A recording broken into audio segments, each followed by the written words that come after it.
Go Actually on. funny because I was at the mix up and there's one of the TOs going around and I know her from doing a couple of shows in France.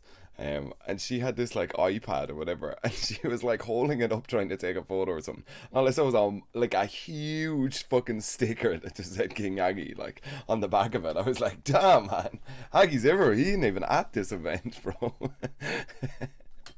Obviously, people either like I have stickers for when about events. A mainly to have my equipment. So obviously, if I lend out a plug or something or a phone charger or something that I know that it's mine, or people like example, if someone's about to pack their bag, they know, oh, it's Aggies. I better return this shit back Yeah, to you. yeah. So It sounds like that comes from experience, eh? there's been times I've had phone chargers missing and shit. But yeah, But here we are, Fuzzy Guard, Aggie. What's going on, bro? How are you? I'm blessed, bro. Chilling. It's about to be for me is the start of the year because obviously we start the third, fourth month in every Hmm. year, so it's exciting times. A lot of events coming up, a lot of traveling again. ICFC starting. Yeah, excited, man. Excited. Nice one. What was I going to say? So a lot of people don't actually know you, unless you're kind of involved with the production scene in in esports and kind of FGC and stuff in Europe. You're a name that isn't going to kind of trick the same alarm bells in your head as someone like Super Akuma or that. But I mean, C4 would definitely agree with me here. But I would argue that you guys kind of are a lot of the backbone to how esports actually functions within Europe and that sort of stuff. So what is it that you do? Mainly, I'm known as a TO. I do a lot of production as well with visual platform, whether it being assisting them with whatever. Um, Mainly online stuff is like sending lobbies in, managing lobbies, stuff like that. Um, so yeah, I also have my own team of TOs of EU where I assist people who do the big event, say like versus fighting. I help out with that, where I have a team who will come and I will overlook them as they run the brackets and make sure that everything runs on time, and that if there are any problems that I will make sure that it's rectified and everyone has a fair, understanding of thing and people don't just like DQ everyone basically. So Yeah, yeah. But yeah, I've definitely been you are a commentator's wet dream. Like, I mean, there's a lot of times when you get bad teams, or I don't want to say bad teams, maybe newer teams is probably a more politically correct term, but like, and you're sitting there and all you get is that voice in your head saying, you need to fill time, we need like 20 minutes filled here. And you're like, so the weather outside or whatever. so So I also make sure that the best matches are on stream. No dead matches on stream, you know what I'm saying? I make sure that you guys have the gorement of games, the most it's going to be explosive when I'm picking the matches that's it. basically, whether it be in for bracket reset, whether it be in for versus fighting or anything else that we do. Like we do a lot of online stuff, a lot of online offline stuff as well with visual platform. Hmm. And yeah, so Nice. excited. Yeah, awesome stuff, man. And I just thought it'd be interesting to sit down and have a chat with you about, like, um, almost exactly what you do and stuff, and seeing how everything runs. Because even, I mean, we've worked together hundreds of times now, like, but I suppose I don't really know the sort of inner workings of it. So like, as far as getting gigs, like, so stuff like VS fighting and stuff, that's obviously a big deal for you guys, like, because that's a big event, right? Yeah, Is I it? mean, it started off with like just going to the event Mm, and not really being much of a TO. Like, and this is talking like, I mean, I could say sort of how my story was like I was just a spectator mm, at one of the twins, obviously, Richard and Mark Denton. Yeah. So my bosses, as I call them, or my brothers or whatever. um, I used to go to the events in Harrow where basically I was just a spectator with some friends. We were into fighting games. And we just went there to go and see like Luffy and Daigo and Example, all and all the players play their matches, and we'd be there for like the whole weekend, just spectating and watching the matches on the stream and stuff like that. I wasn't really, I was into fighting games, but I wasn't like, I never felt like I was on the level of a pro player. Yeah. You know what I'm saying? So I was just spectating, and then obviously I had friends in common with Mark and Richard, and we met up. We just got along great. You know what I'm saying? They came, they saw like my setup. Like, considering I wasn't really into any sort of production or any sort of TOing back then, I was just into gaming and had a nice setup where I had like screens and recording stuff and stuff like that, and arcade sticks back then. And yeah, and we just got along great. They asked me to help out at one event randomly because this is when Killer Instinct came out on Xbox One. No many people had Xbox Ones that then. I'm sort of a person who gets consoles day one. Oh yeah. So so I had Xbox One, and I was into playing Killer Instinct back then, and I helped them in a tournament and kind of became part of the team. Got kind of put under Mark's wing because he was the main TO at that time of Unequaled Media, as it was back then. Because it was basically Mark, Rich, and Jamal of Unequaled Media was that part. I joined them. We did various stuff from obviously stuff like EGX to the I-Series stuff. We did some stuff for them, to obviously the events around Europe, like before the mix-up, it was called Super versus Battle. Oh really? And also other little events that the twins were doing as well, like Bracket Reset, which was kind of my birth of me becoming a TO, and the amount of bracket resets I did on a weekly basis, and whether it being at Meltdown or we did another one in Shepherd's Bush as well. Like whether it was like, it was always good quality production, good events, and everybody enjoyed coming. So yeah, and then like COVID happened, and no offline events were happening, and shit was just getting shut down, and online scene just kind of blew up. And I think it was like ICFC happened. I was also doing a lot of stuff with Tenno and VP for Capcom Pro Tour, Tekken World Tour, the ARCs, all the ARCsy stuff, like the Guilty Gear Strive stuff, and a couple other bits here. Online Evo happened, was a part of that as well. Oh, so it's yeah. just like, so yeah, I've done a lot of things. I've been a lot of places. You've been busy, man. That's Yeah. yeah. I suppose that's good. I mean, because I think a lot of people.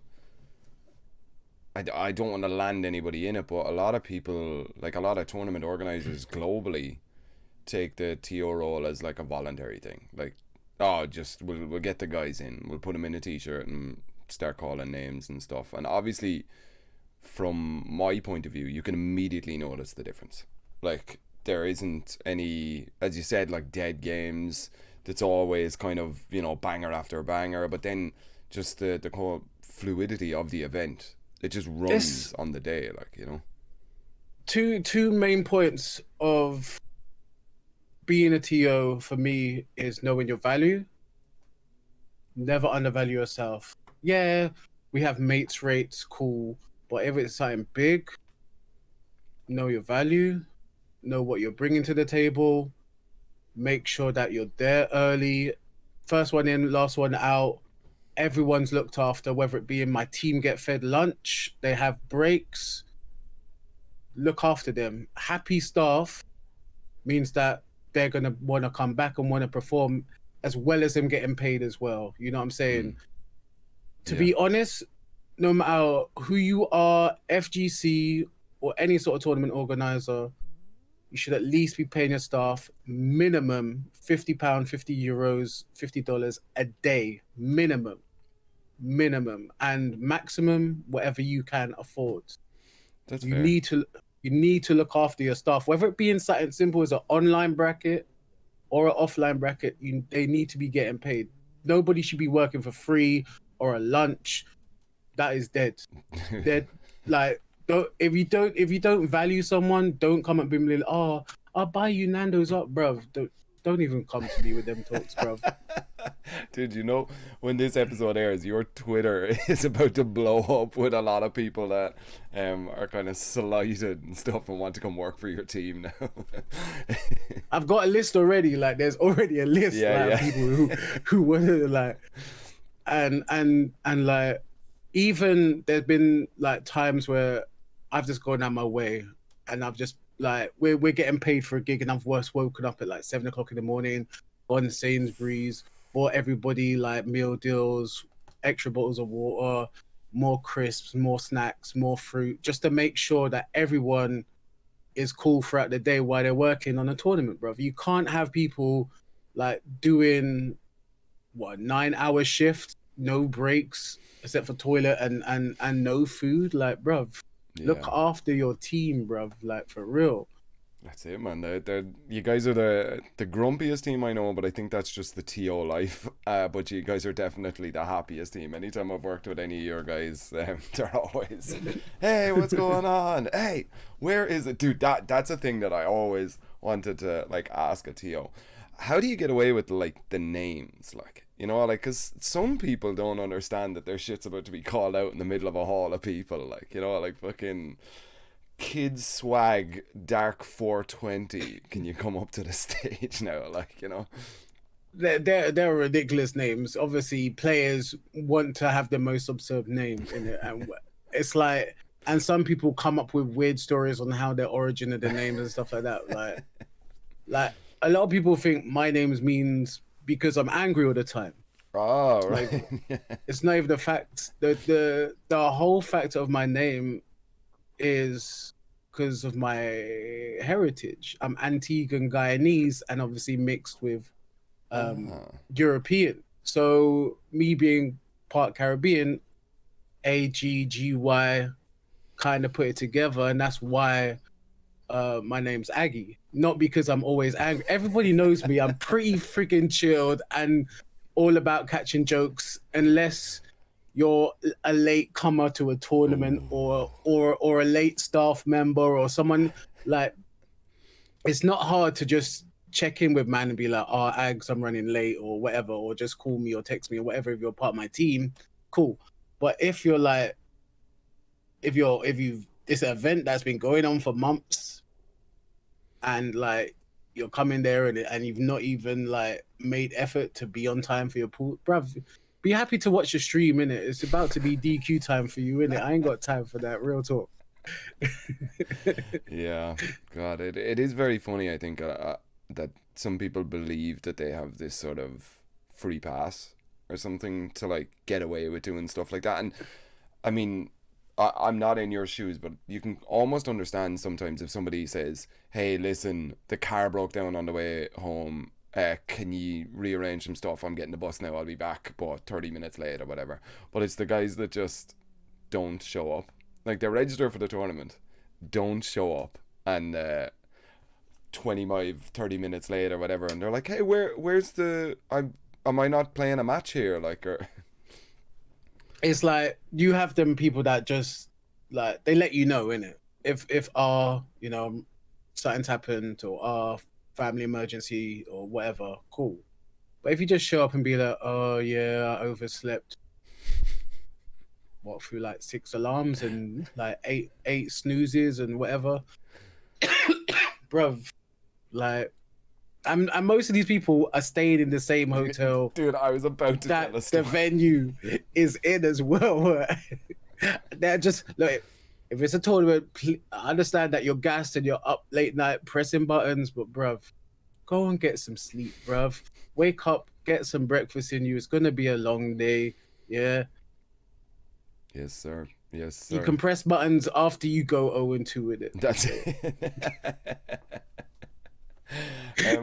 I remember a story, and it was the first time I had ever seen this, and this was a top player at the time, and like you're saying, he had played through all of day one and made it to, I think they were doing top 16 the day after, and slept through his top 16 match, so was put down into losers, and then got upset because he was put down into losers and just DQ'd himself from the tournament. And this guy had like traveled. This wasn't in his home country, and I was like, Jesus, bro, there's an easy solution to all of this, and it's just wake up, set another alarm or something, like, you know.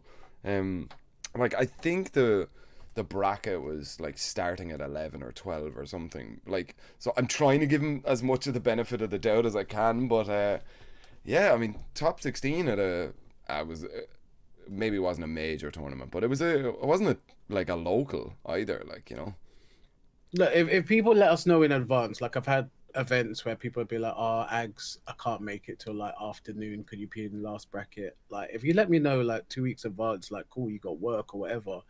But like, obviously, on the day, it's not a factor that we can change a bracket for somebody who has, I don't know, had a delayed flight or something like that. You know what I'm saying? Because obviously, we're in motion, brackets been start. It's not as if a factor we can chop and change players mid-event, and that's what a lot of people don't understand, that like challenge start GG will not let you, once you've started, you have to reset the whole thing, and that's just not happening with 200 to 400 plus players in a bracket, bro. Of course, You're not that exceptional that we can make changes for you. Plus, once we start doing those changes, it starts to be like other people start ciphering in with the same sort of BS. So it's just like, you just have to stick to your guns.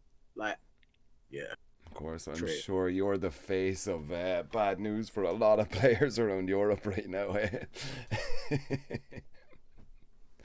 Probably. Yeah. But you're busy. That's good, right? Yeah, like bracket reset restarting again in June. I'm also gonna go and visit Headstomp first time. Jet is a very good friend of mine, worked with him for many years. And be good to go and see his event, like, and see him. I haven't seen him obviously due to COVID and stuff as well. So he helped out with a couple of EGXs, and yeah, be good to spend some time with him as well. Nice. I'm also going with Bode as well, so any sort of time with him is great. Dude, Bode is such a nice guy. Like, he's just an absolute sweetheart through and through, that man.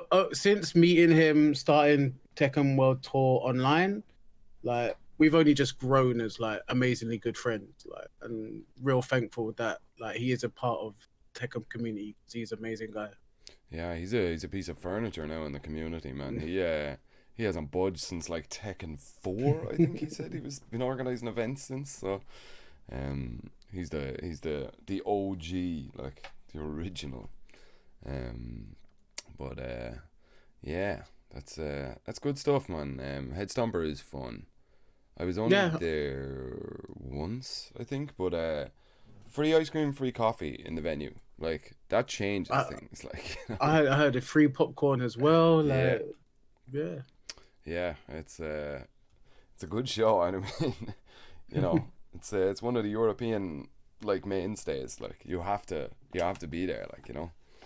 There's a couple like main events in Europe that people need to go to. Obviously, Mix Up versus Fire and Headstomper, UFA are kind of the main ones that stick to mind. Like, at least visit them at least once. Definitely. If you're a player, like, and make effort to travel, bro. It's experience. You get to see people that you've been practicing with online for ages, and it's just good to, even as a spectator, you don't really need to enter the tournament. Just go and spectate, and because most of these venues have got real good like cinema screens and stuff like that. Which Brussels Challenge is another one, so that's another one. Oh So, yeah, dude. yeah. Do they still have it in that venue where it's the upstairs is the top 8 and it's that huge cinema?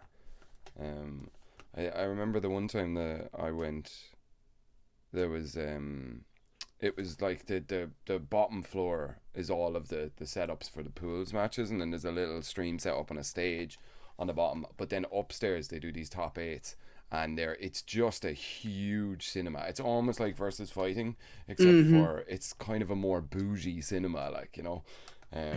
But a big mad stage on the front of it as well. It was awesome. I've actually never been to Brussels Challenge, but I do need to visit. Unfortunately, I can't afford to go this year, plus other commitments. Yeah. See, that's a big thing, man. Like the price of getting to and from shows now, like, you know. I mean, it seems great, but I'm just thinking, like, what shows would I go to if I wasn't like booked for them? Like, you'd kind of have to pick like 1 or 2 maybe for the year.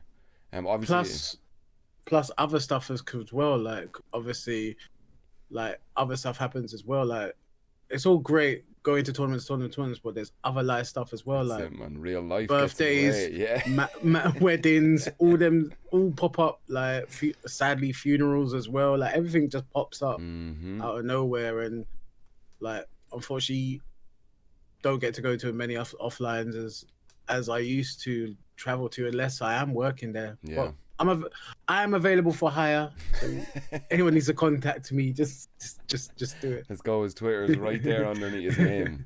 Let's do it. Yeah, I mean, how do you find that sort of balance between real life and kind of the video game things? So, I mean, obviously, for us, we're in an almost privileged position where we can go away for a weekend and get paid to do it. But I mean, even then, like, me and my girlfriend sat down last week, and I was just kind of explaining what I have to do for the rest of the summer. She's like, "Yeah, we're gonna spend maybe 2 or 3 weekends together from now until."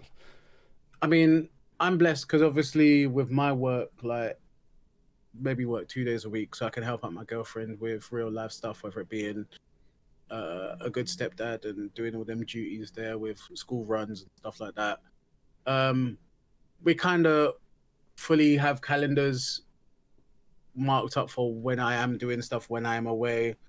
I have got a boys' weekend booked away for Street Fighter 6 in July, which would be fun, you know. We're just gonna get an Airbnb for a weekend and just play sets. Savage. That sounds like a really awesome holiday. 14 man in the Airbnb is so it's gonna be a sway one, but a good one. What was your first game? Did you start on Street Fighter, or you said Killer Instincts earlier on? So growing up, Street Fighter was a big love of mine from playing in the arcades. I think like my corner shop had a Street Fighter. Oh yeah. So like 40p, 20p back then, playing arcades. Damn. And then my first console was a NES. Wasn't really any fighting games on the NES, but Mega Man 2 was kind of my main love. Nice. And then Super NES, obviously, Street Fighter,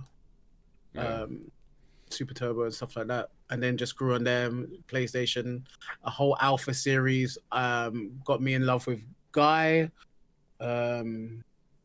Which I've known for having like a real expensive arcade stick, which I got when I was when we was part Oh yeah. Yeah. Dude, arcade sticks feel like the kind of the sneakers of the sort of FGC. Like, I mean, I know, to be fair though, the FGC and sneaker game is is a big thing. But you're talking about you had some like expensive like stick, did you? Yeah, I can go get it now. Just give me a sec. I'll No just turn off my sweat. camera and come back.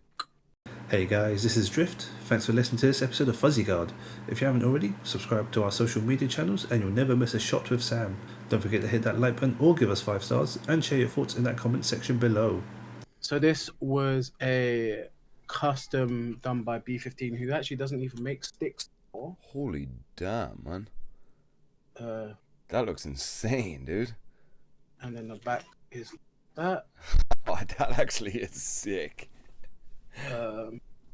And me and Tyrant's the other one he's got an M Bison stick. Right. And it's jokes you can actually join them together, and they No way. so. That's sick. That's cool. But yeah, over the years I've got I haven't jumped on the hitbox thing. I can't do the transition. I'm old school. I stick to sticks, but I've got about maybe 7 or 8 sticks here right now. Jeez. Yeah. Let's go, man. I'm thinking about buying my first one. I'm one of these new school FGC guys, like, you know. You need to get some sponsors, Sam. I know, I tell you, man. Get some sent out to you and that. Do some reviews and that, you know. Oh, whoa, let's do a stick review. Oh, there we go. New content out here. Hey, Drift. Start hitting people up, man. Yeah. But yes, as you said, sticks are the sneaker thing, the customization, the personal touch to make it your own, represent you, what game you're into, who your favorite character is. People put their names on them. You know, It kind of is very similar. There are people that do customize sneakers. I remember back in the days when I was in a rap group as a late teenager. What? I had actual customized Air Force Ones with rap group's logo on it and my name on it and stuff like that. That's kind of sick. Yeah, the custom sneaker thing is it. I think there's a lot of people now that are, because I think with Instagram and stuff, like, you know, that kind of, well, I'm just now dating myself, but like the birth of Instagram and like reels and stuff, I think a lot of people have gotten into it. But there's some awesome looking like customs and stuff. But hold up a minute. You were in a rap group? Yeah. When I was younger, I was very into music and I did used to rap way back in the days. Yeah. Is there stuff online? I'm not saying enough. Oh, no, I'm not saying enough. I'm a scroll back down through your Instagram for like years back, see if I can find some stuff.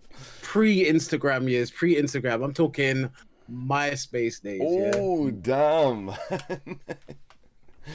All the new kids, man. You can't be a SoundCloud rapper unless you know a MySpace rapper, dude. Like, that's the rule. But then again, a lot of people don't know how old I am as well, because I look mid-20s, but I'm actually 40, bro. You're 40, damn, man. Yeah, when you said your first console was the NES, I was like, that don't add up there. Like, damn, man. That's crazy. And what about the sneakers? Have you always been into sneakers then? Like, I mean, obviously, if you're in a rap group a while ago, you had the Air Forces. Like, so it's... back then, I was a big Air Force collector. And then they did like a hybrid Jordan Air Force, which was a Jordan 4 Air Force 1. Right. And that kind of got me into Jordans. And now some people know, some people don't know. I have a big collection of Jordans and about 10 pair of Yeezys and stuff like that. Jesus. As well. Yeah. Damn, man.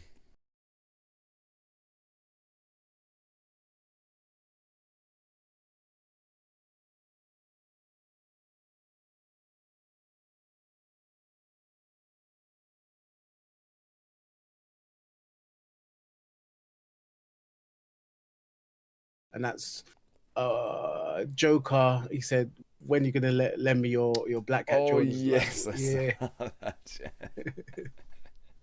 And I said you could rent them for $1,000. But I'd say ranging between between sort of maybe 400 to £1,000 a pair, and I've got over maybe about 50 pairs. That'll do. Jesus. So you know, if there's ever an emergency surgery that needs to be done, you're sitting on that bank, man. And do you ever get into like just buying for resale? No, No, never. But just I buy to wear. I buy to wear. I wear my sneakers as well. That's it. I could say I'm one of the, flyest fat boy in the FGC when it comes to sneakers and matching outfits with the sneakers. You know what I'm saying? Yeah, dude. Like, so I was never really into sneakers, but dude, you have to be in the FGC, man. Like, people show up to shows in like big boy things, like, like actual, like, do you know, 600, 700, 800 pound a pair of shoes, like, and they're just chilling in the event in them, and I'm like, there are my little Adidas that I got for 60 quid, like, Well, you have to think this, Sam. If you're on stage and presenting, something hot should be on your feet. I mean, fair, but see, the problem I have is I will find a pair of shoes that I really like. So, like, there was a while when I was the Air Max 95s that I was like, that was like, those were my shoes. And I think I picked up about like maybe 5 or 6 different colorways, like, but I will like a pair and then just wear it until it's dead, and then change and like just wear those until they're dead. So it depends on how far into that process I am. Sometimes I have really cool shoes on, and then other times I have really cool, very old and worn shoes on, like, so I don't know, like, I would definitely like to be into it, but I don't, like, it's like I put €600 into a pair of shoes, and then I just like scrape chewing gum off them the next day. It's Well, I mean, I think the most I pay for a pair of shoes is about $380. oh, okay, that's not so bad.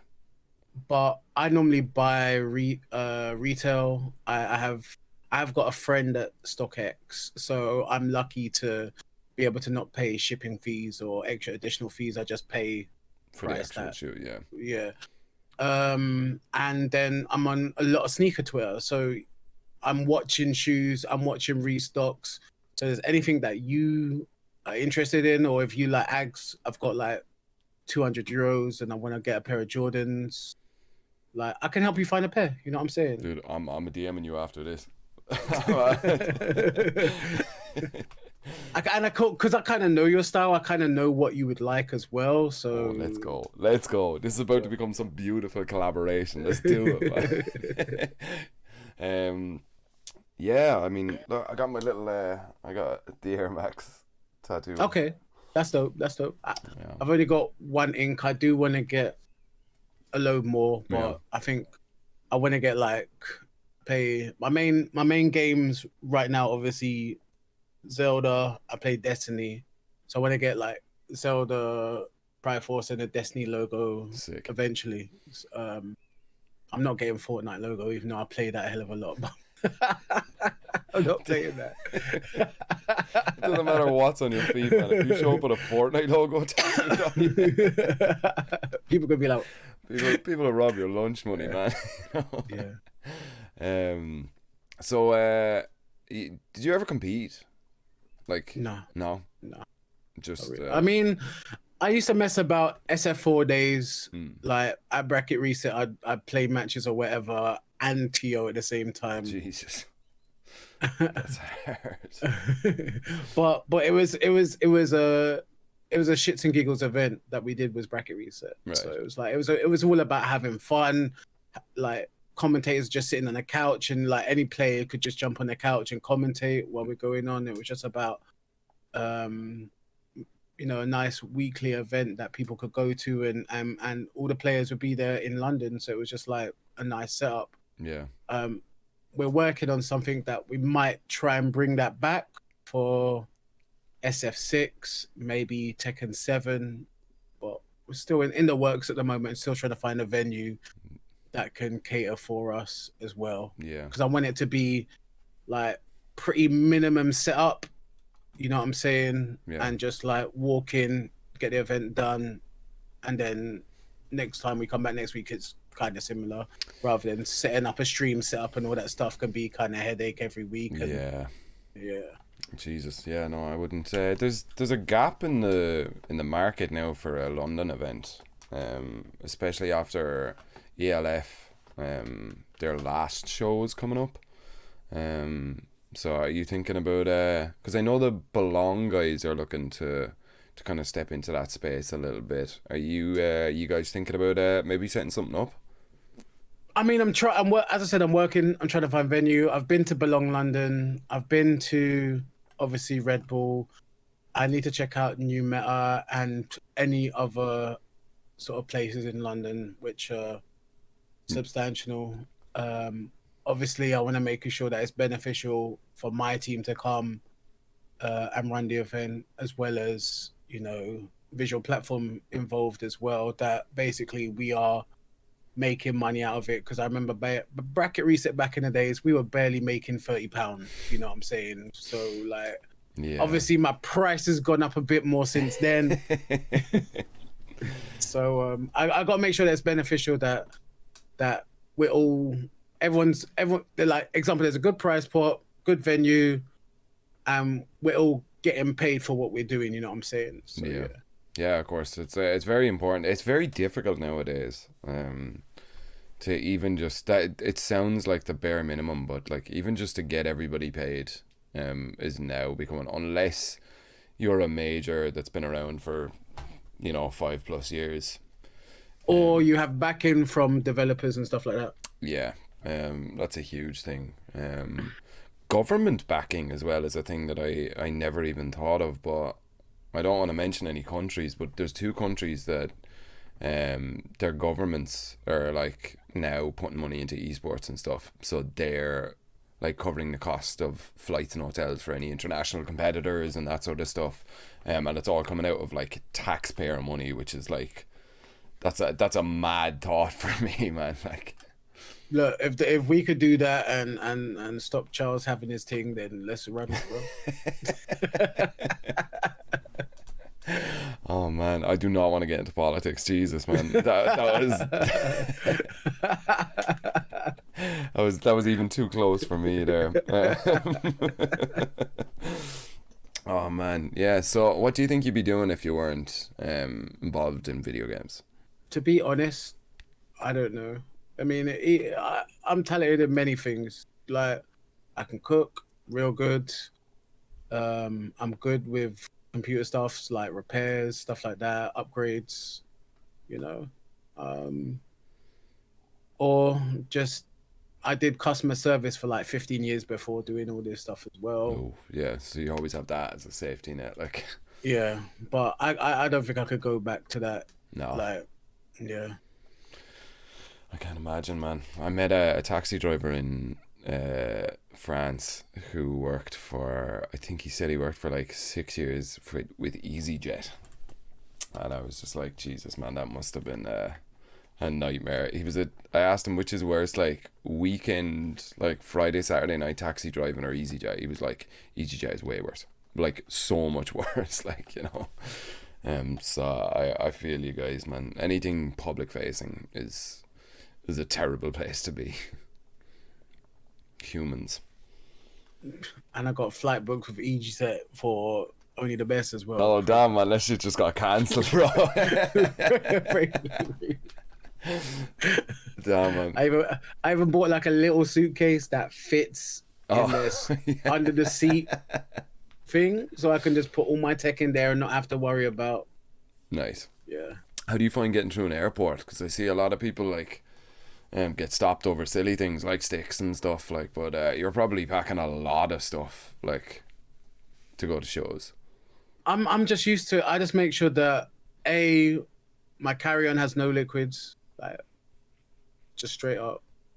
And obviously, like, carrying stuff like 3 laptops or iPads, a whole load of tech stuff, battery packs, like converters, chargers. Damn. Yeah, it's a lot. But when it's abroad, I don't really take sticks or anything like that, because I've been there going abroad and they go and x-ray your stick 6 times and check if it's a bomb or whatever. But bruv, yeah, I don't know, maybe airport staff should be more aware of FGC. It's a small niche, man.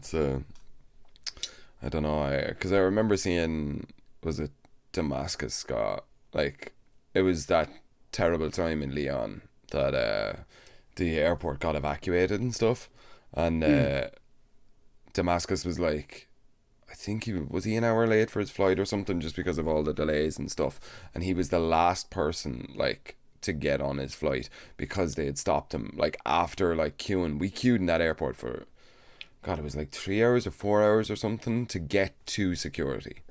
And then they stopped him and they were like, "What's this?" And he's like, "It's an arcade stick. Like please, like, my flight, it was supposed to take off 30 minutes ago. Like, I need to get through." And they're like, "No, you have to open it up and show us all the parts and stuff." He was so mad, dude. He was so mad. It doesn't help as well when someone like Damascus, who is of Arabic descent and has a beard and stuff like that as well, and Yeah. people just see your name and just want to go extra in on you with stereotypical shit. Yeah, I mean, I'd love to say it isn't that common, but I mean, we all know the stories. Everybody flies everywhere now, like, you know. Especially, I heard America's the worst as well. Dude, one of the guys, he's been a guest on this podcast, but he has an awful time getting in to the States. Like, and he went over I can't remember, it was the first time that he went over or something, and he said that he was just attending an event. He didn't say that he was working at it. And they stopped him. They put him in a room for like an hour or something, and they were trying to ring whoever his hotel was or whoever was like letting him into this show or whatever. And then he was like, all right, the second time he went over, he's like, right, I'm doing this proper. And so he got like work certs and had all of his stuff in order, like, so that when he went to the airport, he was like, this is everything that I'm doing, everything is on that. They kept him in a room for 2 hours. They were like questioning him. They were about to turn him back in an airport in the States. They were about to just be like, nope, you're on the next flight home, see you later, like, you know. Yeah, he had an awful time, man. All I'm saying is, if you are FGC, you need to watch them border patrol shows when they go to Australia, when they go to America, when they go to Canada, England, bruv. Watch them, bruv, and then know that don't bring food, don't hide food in your stick. Yeah. Some packed lunch. Chicken nuggets in your stick. I don't have no real wires hanging out and shit like that. Stop, yeah, dude. Like, I think being polite as well, like, and I mean, look, they're just doing their job, innit? That's just, it, you like, know, and any sort of like negativity or anger or whatever, bruv, they won't let you in if they just think that you're not gonna be a nuisance. Of course, they're gonna make your life a little bit harder if they can. Like, if you're being a dick, like, you know, they're not just gonna say, go on then, fine, go on, yeah, you're grand. Like, they're gonna hold you for as long as they can, like. And another big tip is, when you're traveling to airport, do not buy water until you've gone past like the whole check stuff. Yeah. And in the restaurant there, buy water then. Don't buy it like prior. Yeah, there's one if you go through Dublin Airport, if you're flying out for departures, just as you get past the like security, they have these big huge stands of like water, but it's like the honor system. So you put in €1 and you take a bottle, but it's not like a vending machine, it's just shelves of water, like, you know. And I don't want to get flagged by security now, so I pay every time I pay for that water. I don't, but yeah, I mean, what about hotels? Do you have any hacks for hotels? I like this now, talking to somebody who travels as well, like, you know. Hotel hacks? No, not really. Obviously, my aircraft hack is this. They won't ask you to pay normally if you just put your bag in the overhead and you haven't paid for overhead. Oh. Like, you can just put your bag in straight away because people just walk on the plane and put their bag into overhead. Wait, what airline gets you to pay for overhead? Some do. Really? I think EasyJet is one. So Oh, like Ryanair will be they'll jumping on that any second now, man. so like example, you've just got your backpack. Like Yeah, yeah. instead of you putting it underneath your chair because people want to put like obviously it can restrict your way of putting your feet and stuff as well. So like just put it in the overhead, bro. Yeah. Like that's my only like don't need to pay for extra cabin luggage when you can just put it in because yeah. Yeah. And try and fly British Airways because you get two bags as standard. Ah, right, okay. See, like in Ireland, it's almost the same. That like there's Ryanair and then there's Aer Lingus, but so Aer Lingus is more expensive to fly with them, but the extra you're paying is the no headache fee. Like that's like you're just adding an extra €50 onto your flight thing so that you don't have to worry. It's the same. You get a free checked bag in, which is like saved me a lot, like just for toothpaste, toothbrushes, or like, you know, shower gel, body wash, all of that sort of stuff. Like, you know, it's a 10k bag, so it's not that much, and you get a little fanny pack or a little backpack or something as well, like bring your phone and your charger and your passport and stuff. But you just check your bag in underneath. 10k is no problem at all. Whereas Ryanair, yeah, you might get a flight to Spain for €6, but then your bag was 0.01 kg over, so they're going to charge you €40 on top of that. And then, you know, like it's with that yellow plastic, the back of the seat is right here, and it's just that bright yellow plastic, man. Oh, can't do That's it. the worst. Someone farts on that plane and you're sober for you, innit? Them ones, innit? That's it. You're just dead. Hotel hacks. I don't know, but I'm always prepared, innit? So it's like I've got all chargers when it comes to international. Yeah. I've literally just got a wash bag just for travel, like not for like you know you're taking your home toothpaste and toothbrushes. Yeah. Ready. That's actually a I don't really know. good one. I think I might have to do that. Just get little toiletries bag and stuff. Just pick up stuff, And razors and that. yeah, and I've got battery packs and stuff like that just for traveling and stuff. So it's like just make sure you're ready, especially if it's a over 2 hour flight. Then make sure you've got something like a switch with you or whatever. There's my Switch in the background there. See it? I got the Zelda one just the other day, Oh, nice. the new one. So- Yeah, a good pair of headphones as well, I think, is hugely important for traveling. Like, you know, plane noises, babies crying, all of that. Just get yourself noise cancelling. Like, just do it. Like, you know. I actually take when I'm traveling on a flight, I take 2 pairs of headphones. Yeah. So I have like obviously like my AirPod Maxes, the big overhead ones. Oh yeah.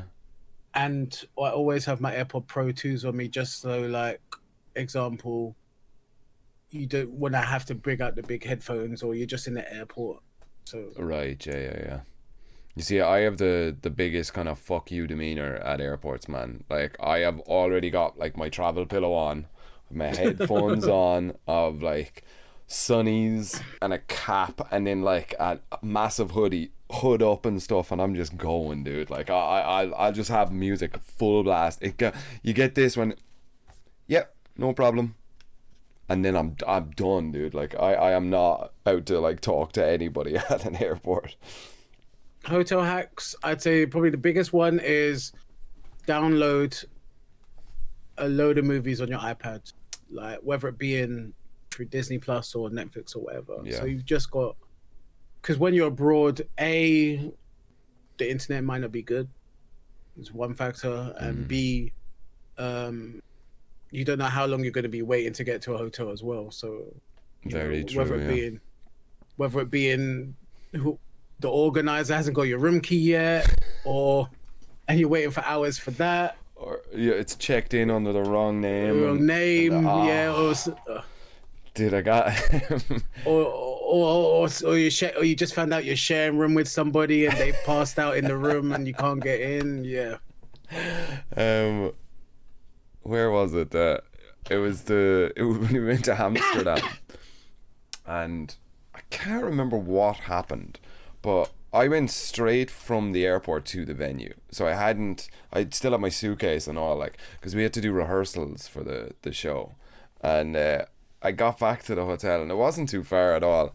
But Bubsy had told me that there was a problem with the reservation or something, like, you know, but it was being sorted as we were doing rehearsals. So I was like, grand, no problem. I went back and I said, oh, this room or whatever, and they were like, oh, that was the room that was switched. And I was like, probably, no problem. So they gave me the room key. I went up to the hotel, I opened the door, and there was a suitcase open on the bed. And then I just saw on the TV, I don't want to drop his government name, but it said, welcome to the Hotel Bubsy. And I was like, what? That doesn't make any sense. Went back down, they were like, oh yeah, so the rooms were switched. It was like, I was just like, just give me my fucking room key, please. We had done like it was like 5 hours of rehearsals or something, like just standing around doing absolutely nothing, and that all I wanted to do was go to sleep, like, you know. And Bubsy's suitcase just open on the bed, like, it's funny. I think my worst experience is we're going to Cannes for Winter Clash, and we missed our flight. Ooh. So our next flight was next morning. So cool. We went and did bracket reset.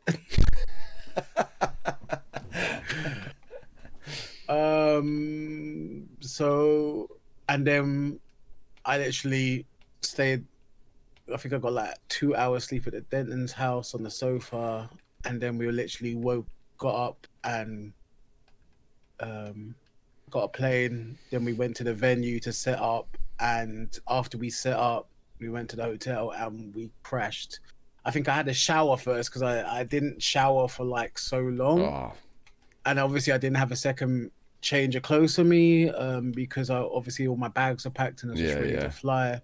So I felt like, and me, hygiene is such a big thing. I know some FGC people it's not, but for me, being in visual platform and being a part of Black excellence, like, we take smelling good and looking good such a high factor, with obviously being a pillar to the community as it is in London and EU, whatever. So it's just like, I can't do not showering for a day, like, especially if I'm working, and I just, you know, like, it's reaching certain hours and you just start feeling dirty. And, I know exactly what you mean, man. Like, and so, like, we do a lot of hot countries as well. Like, we are used to this, man. Sweat is like a real thing, like, you know. Do you remember how hot it was at Only the Best last year? Yeah, this year I'm only taking shorts and t-shirt, bro. I'm there from like Wednesday to Wednesday a whole week, and I said to Bode, I'm literally just taking like 8 pairs of shorts and t-shirts. It's literally that. And I said I might take like a pair of joggers, a hoodie, and a raincoat, but that is literally it. Yeah. Bo's like, make sure you don't bring 8 pairs of trainers and stuff. Oh man, yeah, no, that whole hygiene thing, and like, it's funny because, like, a lot of these people, me and C4 had a chat about this the other day, and it was like, people that are staying in the same hotel as us, like, you know, and then they come out and they kind of stank, like, and you're like, we all had the same room, the same shower, bro, like what happened to yours, like, you know. And the worst thing is like, yeah, the hotel doesn't do deodorant, but it has shower gel built into the shower. Yeah, it's locked to the wall, bro. You just squeeze that little thing. What's like, it doesn't take 15 minutes to shower, like, it doesn't take. No. So like, just wash your body in it. Wash your body. Nobody wants to smell yesterday's batty, bro. Oh, Jesus, yeah. Just flashbacks, man. I heard a story from another commentator that he was doing a set with this person, and he said that the venue was directly across the road from the hotel. So, like, he said, like, if I threw like something from the commentary desk, I could nearly hit like the front desk of the hotel, right? And the person he had on to do commentary with. It was like day 1 or something. And he just said they smelled like death. And I was like, oh, Jesus. But like, this person was staying in the same hotel as he was. So it was like, you could just, like, even if something happened, you woke up late and you was like, oh, you have to be down there in 15 minutes. You're like, fuck, throw on a t-shirt and just run out the door. Take a break. Just say, hey, I'll be back in 30 minutes, 45 minutes. Run back to the hotel, jump in the shower. I'm telling you, man, the Lynx effect. We need to get some FGC Lynx sponsors, man. No, it can't do Lynx. Lynx is dead. It's got to be something like L'Oreal Men's Expert. It's got to be something good. Oh, yeah. You know what I'm saying? That's it, man. But if you guys are going to events and stuff, please don't just wear one freaking shirt and the same pair of jeans for the whole weekend, and like bring a change of clothes at least, bruv. And teams, like, if you're sponsoring players, don't just give them one shirt, give them at least 2. It's a 2-day event, bro. Yeah, that's actually a thing I never thought about with jerseys and stuff. Bring a second jersey, guys. You know? Have an alternate jersey, so have a home and away one, like, so they can wear both, and then you've got, bruv. That would be sick, actually. There's some awesome jerseys now around. Shout out to Vulpine Esports, UK based team. Their new jersey looks sick, like genuinely sick. It's like black and orange, but it has like the foxtail going up. It looks sick. I'm working on some merch as well for my team, because I think, like, if you're doing an event and you have like a tournament team, they just need to stand out.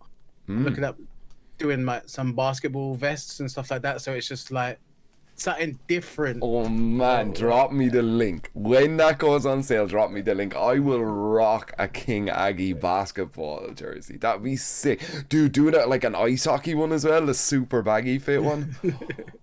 Oh, I'm excited now. I'm gonna get me some Aggy merch, man. And do you sell your merch? Because I see you're wearing the t-shirt and stuff there as well, and I know you've got like the stickers and stuff. Do you have like a shop or anything? Not as yet. No? It's something in progress. As I only got the logos literally yesterday. Oh, I saw that on Twitter. Yeah, you just got the new logo. Yeah. So it's stuff that's like I'm working on.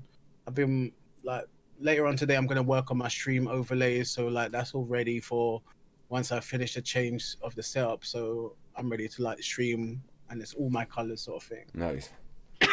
But stuff's in a lot of stuff's in progress right now, and shit's looking good. That's awesome, man. So you're gonna get into streaming and stuff, yeah? Yeah, I'm gonna get into streaming a bit more, like not just fighting games. It's gonna be sort of games that I do play when I'm not, because I love fighting games, but when I'm not at events, I kind of stick to shooters or RPGs or platformers or whatever. So it's just like something different. So when I do go to event, I'm not tired of here's Tekken, Street Fighter, here's Strive. Yeah. So it's just like and it's what I grew up on as well. Everyone grew up playing Call of Duty and shouting in lobbies. You know what I'm saying? Man. I remember Modern Warfare 2. Everyone used to hate me because I would just put on whatever the silent footstep one was, sprint around with dual wheeled UMP 45s. Man, that was my vibe. Just run away. Yeah. God, them were the days, weren't they? Just open lobbies, chat lobbies. Jesus. No, I mean, now they got that with proximity chat, but it's still not the same as the lobby days when you're telling somebody to, cussing people's mums and stuff like that, or, stuff. Yeah. God. Them were wild. Nuketown. God. Jesus. Rust, Nuketown. What was the ship one from Black Ops? That one as well. I remember the one. It was like a rooftop, and then there was 2 skyscrapers, and then there was like a thing in between, and there was all the scaffolding. That was Modern Warfare 2 again. Yeah. I don't remember much of Black Ops. I think with Black Ops and me, I was just zombies. Like that. That's all I did with that. Like, God, man, you're after tricking that nostalgic part of my brain. I'm like, I'm gonna ring up some of my old friends. We're gonna play some zombies again. Yeah, shooters, man. That was kind of everyone's introduction to like hardcore competitive, or well, maybe this generation's introduction to hardcore competitive video games. Like, that everybody knew somebody who was top 1% or had the most kills in whatever country and that, like, you know. And then I mean, the Call of Duty League, it didn't do great as far as I'm aware. I mean, better than FGC, I'm pretty sure, but you know, when you think about the caliber of the game it is versus the kind of level of esports it is, you'd think it would have just smashed Valorant to bits, but it's not. Really. It's amazing how some of these games have come out in the last 5 years and just skyrocketed to where they are, like Valorant has. Yeah. Well, I bet Overwatch and CS:GO and everybody, when, do you remember like when Valorant got announced, people were like, "Oh, it's just a clone of CS:GO with Overwatch mechanics in it," like, and then it just bet both of them, like, brilliant stuff. Like that's definitely how you do it. Because what's your IRL job? So I work in a restaurant. I've been in hospitality for years, like since I was 16, and so it's like easy money for me. Like I can jump into any restaurant or bar or nightclub or whatever, and it's actually since only like this year I've started making enough money that I'm like starting to think, okay, maybe I can leave this. But herself, my girlfriend, we're saving for like a house and stuff, like get a mortgage down and stuff, and I can do it like off just commentary and all other stuff, like, well, in the busy season, but she wants me to when it's that quiet season, say December to what, February? Yeah. That's kind of the quiet season, isn't it? That's it, yeah. So like she wants me to hold on to it, so I'm normally doing like 1 or 2 days a week, but they've just bumped it up to like 4 and 5 days, and I'm like, I've no problem doing it because like obviously these people are my mates, like, and people get stuck, so I'm just like, yeah, cool, I'll do it. But it's just been, this last couple of weeks have been fucking nuts, man. I got off the plane Monday night. I was back at home at like say 10 p.m. Monday night, and I was in the restaurant at 10 a.m. Tuesday morning. Like I was just like fucking rotten shit. Worked all the way to last night. Have to get up and do this. Have to go out with the lady tonight, and then tomorrow I have to go down and help my mom move some fucking things and shit. Like I don't get days off, man. What are those, you know? I think like my girlfriend knows, like, if I'm doing an event, don't contact me till like Wednesday, bro. Monday, Tuesday, I'm fully dead, recovery, rest, whatever. You know, like you come back, you need to have a really good meal, like, whether it be in a Sunday roast on a Monday or whatever, or Caribbean food or something, or a really good lasagna.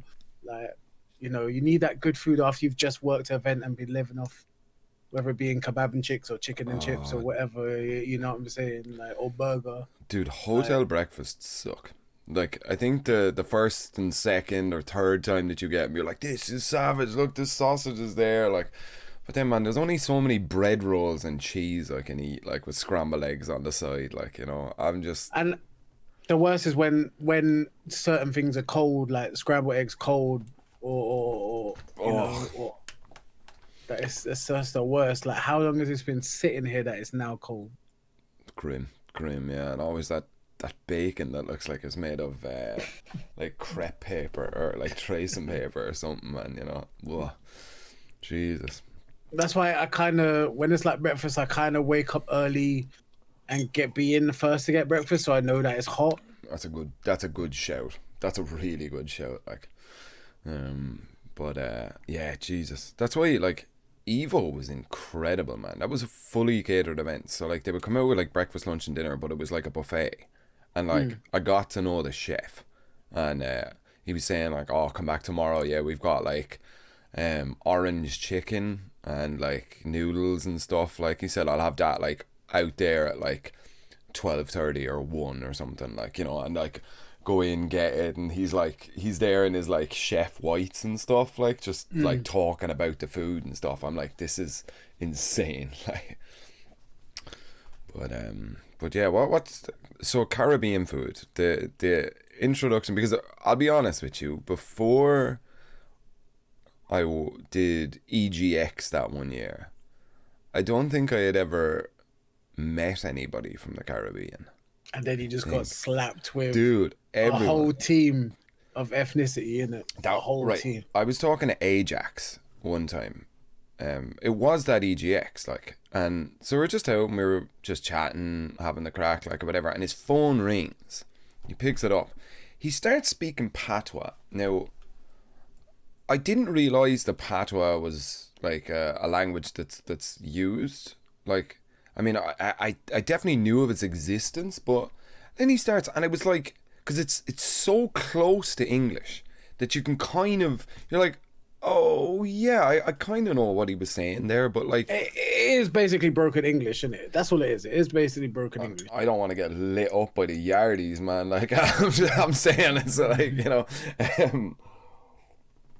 but yeah, and like, and then as soon as he hung up the phone, he put it and he was like, oh, sorry about that, I just had to sort something out, like, with this person. I was like, that's totally fine, like, you know. But the food aspect of it, I think it was that EGX where there was like mama something's like jerk chicken place.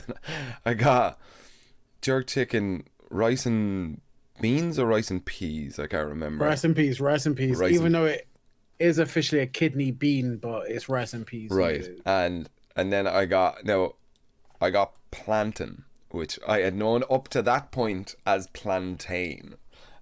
But it was and then you got bullied by us. I got bullied hard, man. What was it that one of the boys said? He goes, "You don't climb a mountain, do you?" Shout out to Nate, man. Nathaniel is one of the nicest. I think because plantain is how the Africans say it, right? Oh, okay.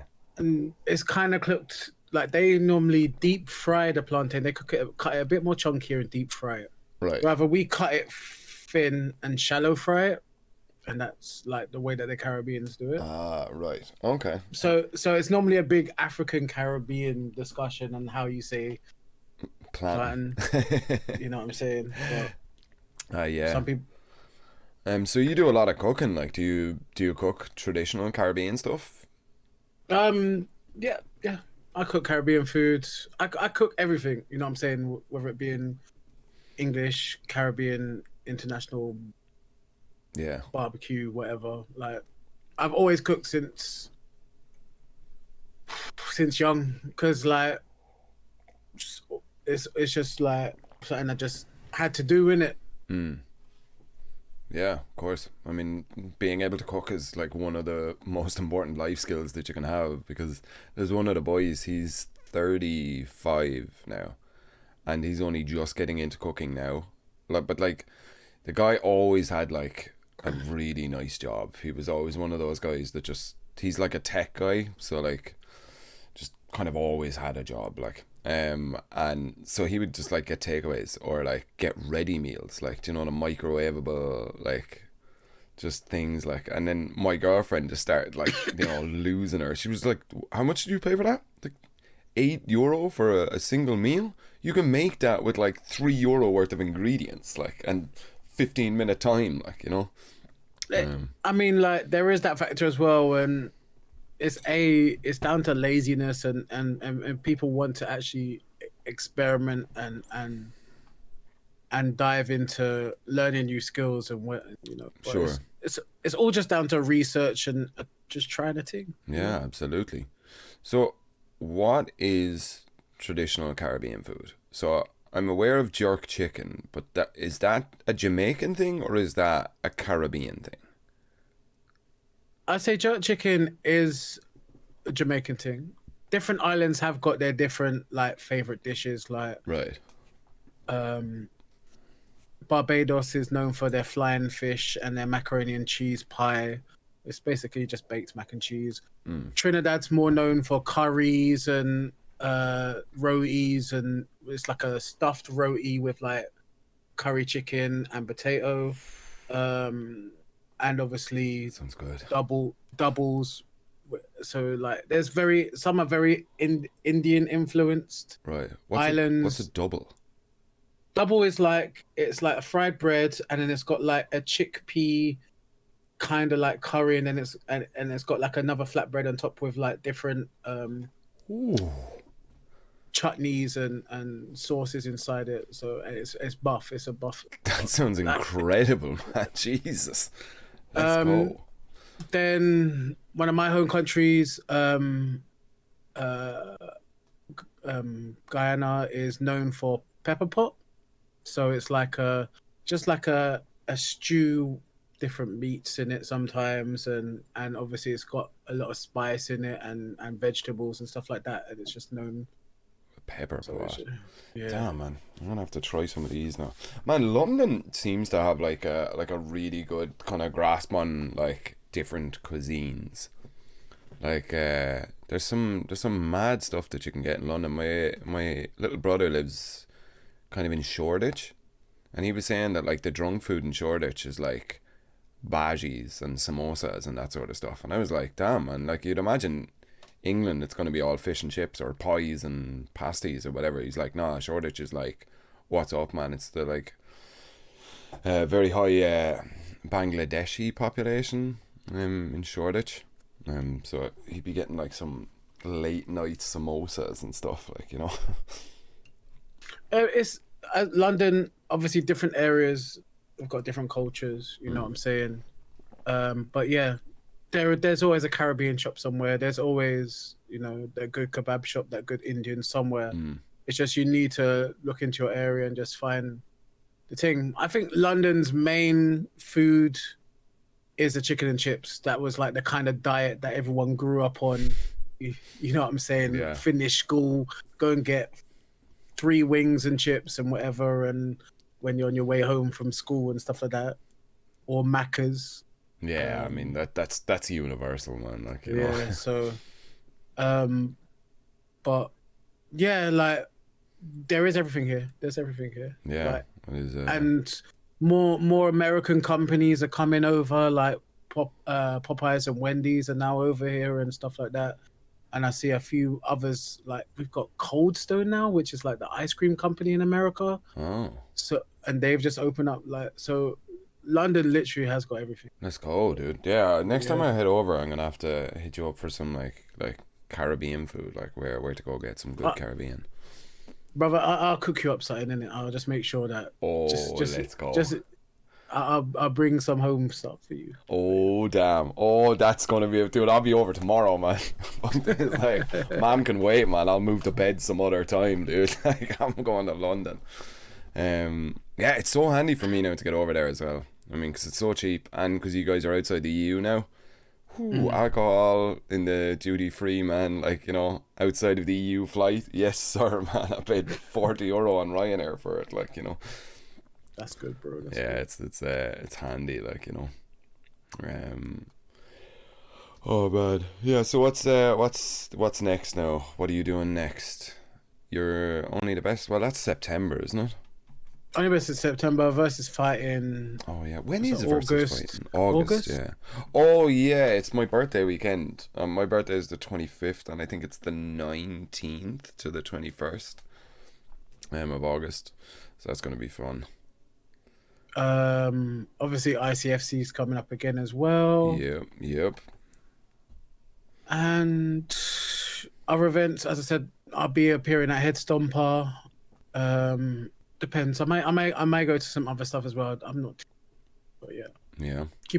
Best thing to do is keep an eye on my Twitter, because I normally announce where I'm going to or something like. That's it. Yeah, I'm so bad at doing that, man. I saw it was when I came back from the mix-up, and I saw all these people had the thing, like somebody at the mix-up, and I was like, shit, I probably should have put that on my Twitter. Yeah. Oh man, it's all fun and games. Esports is a weird and wacky exist. Oh my god, that was what I was trying to. I remembered this story when we met at Golden Letters. It was when we were talking about sneakers. And for anybody who has a friend or a loved one or and they're into sneakers, don't do what Sam did. I walked up to Aggy and I can't even remember what you were wearing. Like, they were like, they looked like expensive trainers, like, and what did I just walked up and I said, oh man, they're really good for knockoffs or something. Holy shit, dudes, my soul left my body with the look you gave me. Because you know someone who actually like is really into sneaker culture, and if anyone says like, oh, nice replicas, bro. Yeah. That's like saying I just hit up fucking DH Gate or something and cop some fake things. Right. I like most of my trainers I've got the boxes for, like, you know, it's all stacked up. Yeah. Dude, Like, I just remember because I suppose I was just feeling insecure because everybody had such awesome trainers on and everyone was talking about trainers and stuff, and I just saw you walking over. I was like, this is going to be funny. Fuck me. you know what it is? Me, because obviously me and Steve are close, so we talk about sneakers. I let him know when stuff's coming out. Obviously, he's very close with Markman, and Markman's a very big sneakerhead as well. Yeah. I think the main two big sneakerheads in FGC are probably Logan Sama Oh yeah. for Street Fighter. His collection is amazing, and obviously Markman is another person as well. So yeah. Yeah, well, Markman's worked with Nike and stuff, man. Yeah. Yeah. He has those two shoes now. He has the Evo Moment 37 ones. That's so cool. Like the Air Forces. Did you see those? They came out for Evo last year, but they were like they weren't released by Nikes, and then they started appearing in like the sort of, you know, their stores, the discounted stores. the outlet stores. The old factory stuff. So they started appearing there, and then people started copying them and reselling them on StockX because they were hard to come by. And yeah, but they actually didn't officially release. So it was everyone was actually even to have to go and find them, or had to go and jump on StockX and hoping that somebody had their size to send out to them. Damn, man. I mean, it's a dope shoe for me. Like, yeah, it's part FGC, but it's nothing like. There are some like sneakers that people have made. Like they did like a Street Fighter pair of sneakers with Puma, and I think there was another company who did some sort of sneakers before, but it has to be something that I want to buy firstly before, like, example, Guy was known for wearing Dunks, but I had someone redraw him wearing like Jordans because like that, because obviously he came in black and yellow, and obviously I had to get it done. So yeah. But for me, sneakers have to be something that I'm interested in. I'm not just gonna buy it because it's FGC. Like, yeah. You know, it has to be something that either goes with my styling and. Yeah. But no. Shout out to Markman for the shoes, and I wish that they would have dropped properly and not how they did come out. Because yeah. It's funny because it seems like it's quite close to like video games and stuff with like pre-orders and like all of that sort of stuff. And if you like step out of the game for what seems to be like 2 months, you're like you're behind then like everyone else, like, you know. It's wild. Yeah, I don't know, man. Sneakers and me, as I said, I wear them until they're dead. One pair, and then I'll get another pair. I'm gonna help you get a good pair, so at least when you're on stage and presenting, your feet are flying, not looking like dead things. Okay, all right. Have you seen my? Wait, they're definitely around here somewhere because I wear them as slippers. I got a pair of the Greg's X Primark Crocs. They're my. Look, I would not be wearing anything Croc-like in my life. My girlfriend keeps on trying to convert me, but I'll stick to my Adidas Ultra Boost. It's Boost technology slides, and that's it. They're just hella comfy. Yeah, but yours don't have Greg's written on the side of them, so I'm just saying. Team Wenzel's in it. Team Wenzel's in it. West London Greg. So yeah, Damn, man. I stick to. I have so much food to eat next time I go to London. Hey, have you ever been to that bagel place? I can't remember what it's called. It's in Shoreditch. It's supposed to be something the Brick Lane one where there's two right next to each other. Is there? I don't know. They Yeah. do a salt beef. Is what? Salt beef, mustard, pickles. Yeah. Yeah. Been there a few times. Dude, your mustard is a joke. It's a prank. Like It's too hot for you. it's fucking it's too hot for humans, bro. That's not like a thing that is pleasurable to eat. Like, you know, and like, Bruv, from someone who grows up eating hot pepper sauce with my eggs, yeah, like. I mean, right? Okay, so The English mustard is kind of not hot for me. right. So I have a thing, right? I really like chili spice. Like, I'll eat the bejesus out of a Mexican or an Indian because it's like a mouth spice, whereas mustard, wasabi, and horseradish, it's like nose spice. That, like, I cannot get with that, man. That shit sucks, dude. I bit into this bagel, and like the guy we were with, it was like, oh, you have to try this place. It's like famous in London. So we were like, yeah, all right, cool, like, you know, and dude, I literally just like took a bite into this, and my eyes just filled with water. It was just like, what is this? He needs some milk. Yeah. Literally. It was awful, and the bagel was so nice as well. Like the beef was really good. The bread itself was really nice. It's just that mustard, man. Ooh, vicious. I mean, to be honest, they should offer different choices of mustard. It shouldn't just be like one standard mustard and that's it. Yeah, where's the little Irish guy mustard? You know, where's that at, man? You know? You're some Dijon, yeah, something a bit. Yeah. I'll take a ketchup on mine, please. Yeah, I have to get over to London now and just do like a food tour and just run around and eat some good food, because every time I go I end up just going to like Greg's or some chicken shop like that I find, like, you know, but Rukang hit me up with some burger place as well that I have to go to. I don't know. His choice is sometimes a bit questionable. Oh yeah. He always comes up with the local ones that, you know, not. I mean, there's some good chicken places and burger places, but just double check with me first.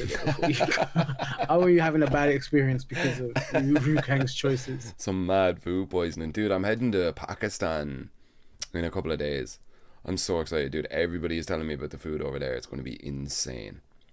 It's mad. I've seen like they do like biryani, and I think it was like they do it in like a plastic bag, and you eat it out of a plastic bag. Oh yeah. It's not like yeah. Damn, man. So experience. You're going to be experiencing some whole new stuff. Yeah, dude. It's going to be awesome because I mean, they're like looking after us. Like they're the guy who's like organizing the show, or maybe he's just our contact or whatever. He's like, I just said to him, I was like, oh, we're gonna go shopping for like traditional Pakistani clothing and stuff, like, you know. And he was like, oh, leave it with us, we might see if we can get a sponsor for the thing, and we'll bring you all down like as the commentators to one shop, and everyone gets measured up and stuff, like. So That's dope. I'm so excited, dude. Like, and like food is going to be crazy. It's the middle of a heat wave there, so it's like 35 degrees Celsius. Bruv, just bring your shorts and your vest in it. That's all you can. And for you, your sun cream. That's exactly what. There's one of the guys. Do you know Infinax? He's an Irish commentator, but he's got Pakistani parents. Yeah. He's going over as well, and he said whatever sun cream that you normally use, get a stronger one. Like, it doesn't matter who you think you are, sun is going to kill you over there. So I got my little like white guy travel supply kit with like Diorolite and you know, extra strong deodorant and gamer brand sunblock, like, you know. Make sure, even just because food's different to what you eat back home, just take Imodium with you, like straight. Imodium. Yeah, That's just for the stomach, is it? yeah. Just to make sure you don't have no bad food and you're sitting on the toilet all night. Like always take Imodium.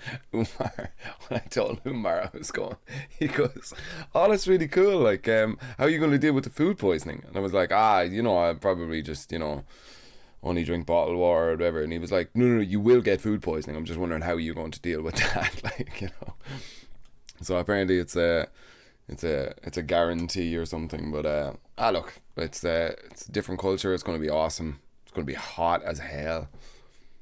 And I've got a mustache, so I'm in with the locals, man. Mustaches is what's up, man, in Pakistan. Yeah, bro. They have a phrase over there: no mustache, no man. Wow. So yeah, so I'm sure you'll enjoy it and it'll be a nice experience for you and more stuff to add to your resume as well. Yeah, so, dude, yeah. It's gonna be sick. It's gonna be so much fun. Oh, and then what's then after that? I don't know. What's next? I think we're good for June, aren't we? Is there anything happening at May? The end of May? I'm sure I'm forgetting a show that I'm actually like booked for or something. Have you been confirmed for ICFC? No. As a commentator? No. Not yet. No. I haven't, not yet, but I'm gonna ask out. Do you know? I presume you know who the production team are for that. You don't have to say it, but it's you. So what are you asking me? Have I been confirmed for, man? Send me the email, bro. Me in America, but I think America more. I'm just sending them a feed basically. Oh, okay. So I'm making sure that they have got like the games in the EU lobby and stuff like that. So. Yeah, there's another thing that you said about picking the games earlier on. Like, so obviously you must have to kind of keep your finger on the pulse with like all fighting games, right?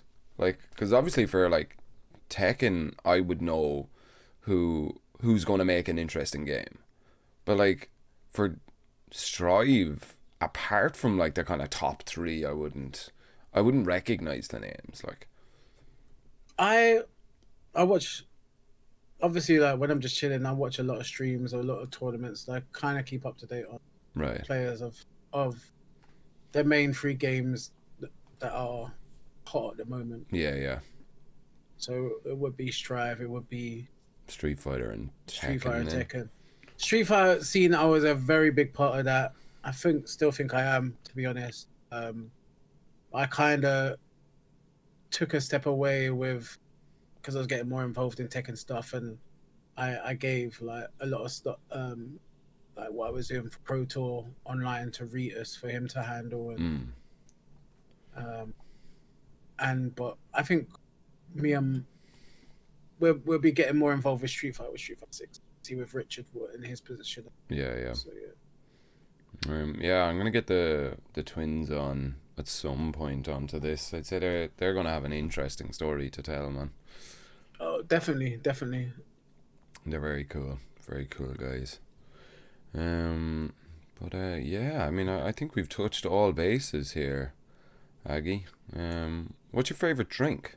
I suppose we should bring it back to a bar. Are you like a Caribbean rum kind of guy?